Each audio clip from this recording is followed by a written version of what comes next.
We begin with a desperate search for a missing girl. Police were seen searching several areas today in hopes of finding 13-year-old Neziah Harris. Thank you for joining us for CBS News Detroit at 5. I'm Terrence Friday. I'm Shayna Humphreys. Neziah Harris has been missing for more than 2 months now. Police continue to follow up on tips, some of which have led them to expand the search to areas including Greater Grace Temple on Detroit's west side. That's where we find CBS News Detroit's Gino Vici. He joins us live with the latest on that search. Gino?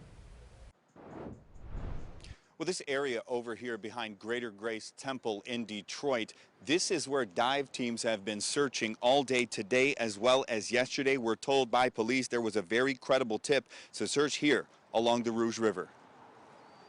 Dive teams searched this area along the Rouge River behind Greater Grace Temple for 13-year-old Neziah Harris, who was last seen January 9th.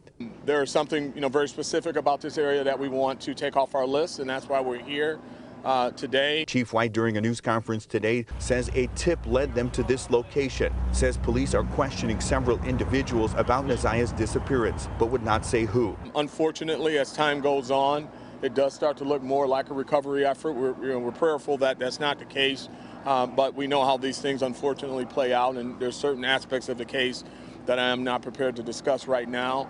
That's given us some very serious concerns that it could lean towards that way. But if anybody has any information, knows where she's at or seen her, please let us know so we can investigate all aspects of it.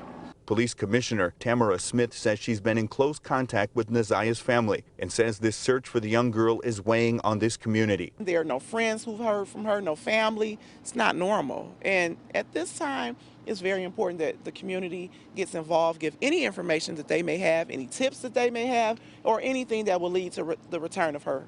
Neziah's father, Mervyn Jennings, sat in his pickup truck in the parking lot, in tears waiting to get answers to find out what happened to his daughter. There was so many stories that just bang around in our head.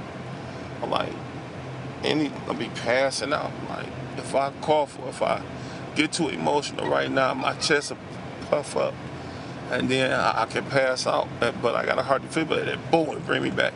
That's just what I be going through, dealing with the stuff. I'm never alone, by myself ever, because it's just a lot. It's a lot.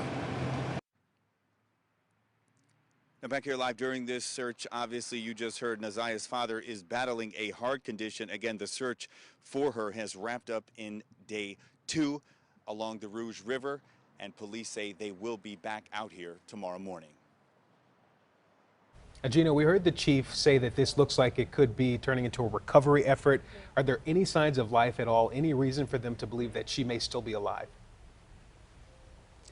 Sadly, Terrence, no. At this point, we're told Neziah was very active on social media. She reached out to friends and family very frequently, but no one has heard anything. For all intents and purposes, this search here is not a good sign. We're told this is most likely a search for her remains. Back to you. Yeah, just heartbreaking, and yet you still just want to hold out some amount of hope. Thank you, Gino.